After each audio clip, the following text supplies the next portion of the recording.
Imagine a long night, empty streets, and you walking aimlessly, just going home. With every step there is a soft whisper asking, who is going home?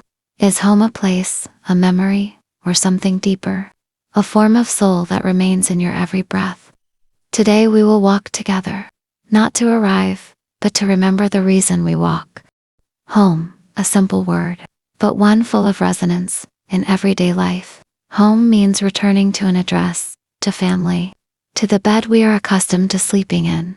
But here, I use the word home as a metaphor, returning to the center of oneself, to something purer than just a name or a role. Every human being, in various traditions, has a narrative that seems to say, we originally came from something, then we separated, then we searched for a way back. In Plato's myth, for example, there is a story about a soul that was once whole, then split in two, and since then each half has been searching for its other half, to feel whole again. It is not just about romantic love, but about a longing for the unity of the soul.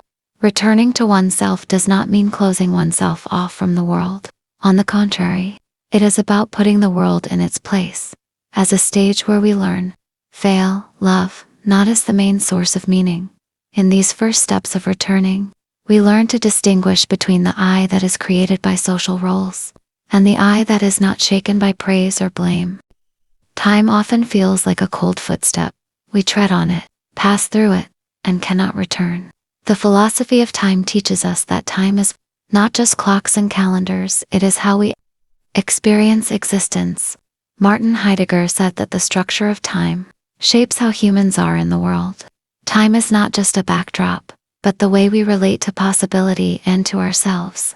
There are moments when time feels like it's flying by, and there are moments when time seems to slow down, especially when we're going home. When we walk home, our steps not only pass through kilometers, but also layers of time. The past that shapes our habits, the present that demands our attention, and the future that calls for choices. Going home means facing these three dimensions, accepting that some things have passed, some things are happening, and some things are yet to be determined. There was an elderly teacher from Rome who wrote notes on the margins of his life, Marcus Aurelius. He did not write for fame. He wrote as an exercise in returning to what he considered important, control over his own mind, not over the outside world. Marcus' simple message: don't waste time arguing about what goodness is. Be goodness itself. In other words, the way home is an exercise, not an instant result. The practice of Stoicism teaches us to view each step as something we can control. Our attitude. When the world is uncertain, returning to ourselves means choosing how we react. This is not a withdrawal from the world, but rather a focusing of our energy on what is useful. On the path home, we learn to resist the urge to respond to every distraction, and choose to focus instead. For a moment, imagine sitting by a river. The current flows, leaves drift by, everything seems impermanent. Buddhist teachings give us the word, unetta, no permanent self.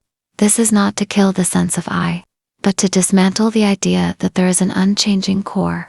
If we believe in a fixed core, we often feel alienated when roles change, when loss occurs. This teaching actually guides us home, not to a fixed entity, but to a clear experience of change itself, which in turn frees us from the fear of loss. By understanding coming home becomes a process of letting go of what is false. We no longer pursue the idea of I am perfect, or I am complete, but we return to honesty, that we are a process. And when we accept ourselves as a process, every step home becomes full of compassion for ourselves and for others. Kierkegaard speaks of the self not as an object, but as a relationship that continuously regulates its relationship with itself. According to him, becoming oneself is a process that is never complete. We are a project that is constantly being worked on, especially through choices and commitments. Returning home in Kierkegaard's framework is not a return to a static condition, but rather an entry into the responsibility of becoming authentic. If we think of home as liberation from rules created by others, Kierkegaard leads us a step further. Home means taking personal responsibility for shaping ourselves. On the way home, the small decisions we make this morning, How we keep our promises, how we care for our bodies are the building blocks of the inner house that is slowly being built. Every culture has its own homecoming rituals. A song's sung, a story's told at night. These small rituals are maps that show us where the entrance to our inner home lies. Some find that home in meditation. Some through gardening, others through art or poetry. The inner home is not a single measure. It is highly personal.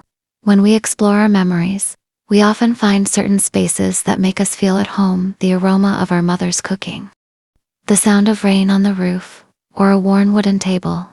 In a philosophical sense, these memories are how we bind ourselves to continuity. Even though we change, there is a common thread that maintains the unity of our experiences. Returning home means giving that thread a place to nurture it, not enslave it. How does it work in practice? Coming home is not about arriving suddenly. It is about small habits. Here are some gentle walking exercises. 1. Walking without a destination. Not running away, but giving space for the mind to unravel itself. Walking without a destination helps us feel our steps as a presence, not just an achievement. 2. Writing a letter to yourself. Write what you want to hear when you're tired. That letter becomes a lighthouse in the darkness. 3. Phone-free time. Letting go of notifications gives your inner voice a chance to be heard. 4. Repeating small rituals. Drinking tea mindfully, lighting a candle, or sweeping the floor consciously. All of these are building blocks of the inner home.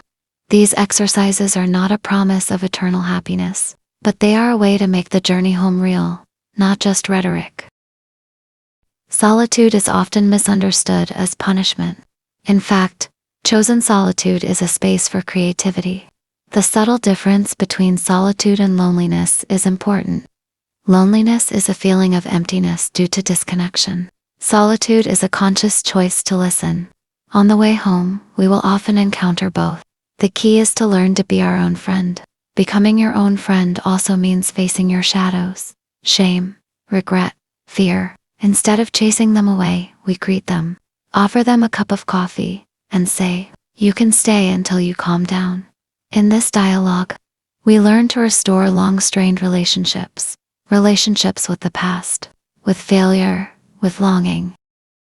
Even though we talk about returning to ourselves, this journey is often filled with encounters with teachers, friends, partners, even enemies. Each relationship reflects parts of ourselves that may be hidden.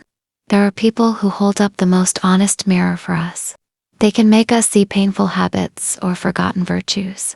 Plato suggested that the search for our other half is often driven by our relationships with others, but that doesn't mean we are completely dependent. We use relationships as fuel for our journey home. We learn that mature love does not demand perfect union, but rather helps both parties become the most honest versions of themselves. Amidst the noise of the world, one simple tool is always available: breath. Many spiritual traditions emphasize breath as a gateway to awareness. When we pay attention to our breath, we calm the waves that lead us astray, worries about the future, regrets about the past. Breath brings us to the present moment, where coming home begins, here, now, with a breathing body. Awareness also means observing reactive patterns. When tragedy strikes, our first reaction is often defensive. Coming home, in this sense, is about developing space between stimulus and response, a small gap that gives us the freedom to choose actions that align with who we want to be. As we walk home, we will encounter old stories we tell ourselves. I always fail. I am not loved. I am not worthy. These stories shape the path we take, but we are also narrators. We can rewrite them. This is not memory manipulation, but reinterpretation, learning to read failure as a teacher, not as a determinant of fate. Changing the narrative does not mean covering up the wounds, but giving them a new context. In this new context, the wounds become a map of signs showing that we have weathered the storm and are still alive to tell the tale. Returning to Kierkegaard, becoming oneself is a never-ending project. This is not a failure. It is a form of greatness. Each season brings adjustments. Each choice, re-engineers the interior of the inner home. Returning home is not a culminating event that ends the journey. It is a recurring rhythm of leaving, learning, returning, undergoing small transformations, then leaving again. Mature homecoming also means accepting that there are parts of us that may be lost forever. There are relationships that will not return. There are bodies that have aged. However, accepting loss does not mean surrendering to despair. On the contrary, it is a form of loyalty to reality, accepting change, then rearranging the new space with the remaining materials. There is an art that is not often discussed, the art of listening to oneself. In an era where voices constantly demand our attention with advertisements, opinions, and comments, the ability to listen to one's inner voice has become rare. Listening to oneself is a gentle exercise, putting your ear to your heartbeat, not to the opinions of others. This is not ego. It is the ethics of meeting oneself. When we listen, we also make space for answers that are not rushed.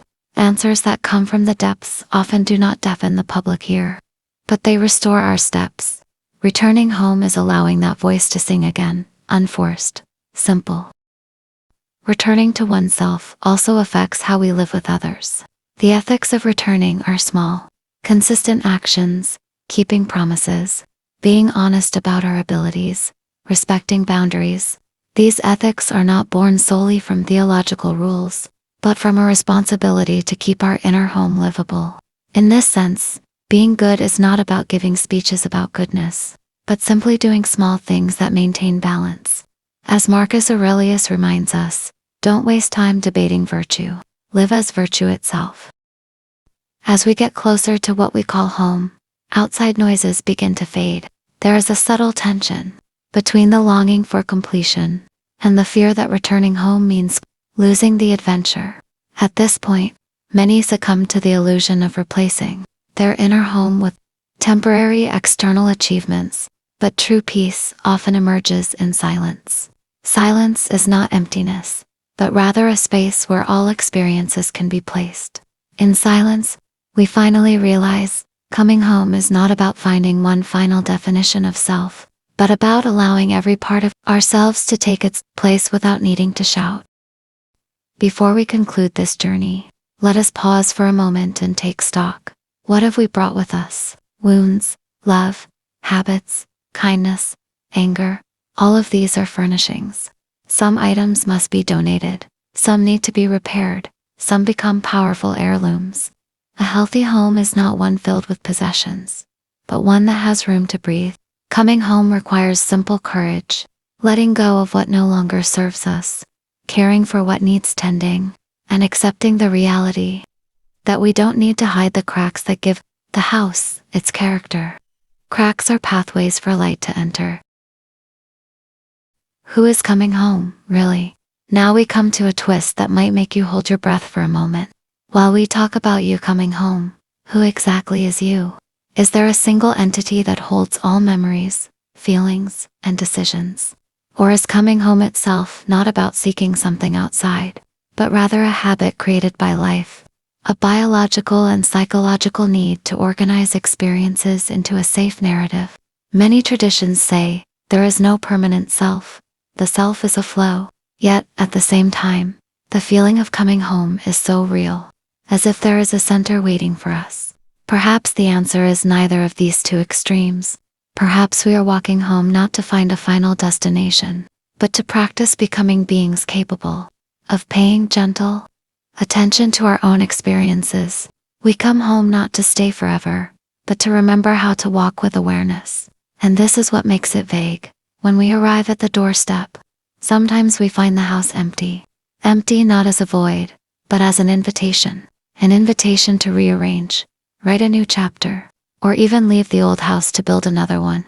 Does that mean we never really come home? Or is it precisely because we always come home that we are given the opportunity to build that ever-changing house together with our own lives? So, when you turn off this screen later and stand up, walk out, remember, every small step you take is not just towards a destination on the map. It is practice for going home. Maybe we are all walking home, but the question is not only when we arrive, but with whom we choose to walk, and what stories we bring home. Is your home waiting with the same door? Or is your home changing its windows every time you return? Think about that. Then, walk slowly.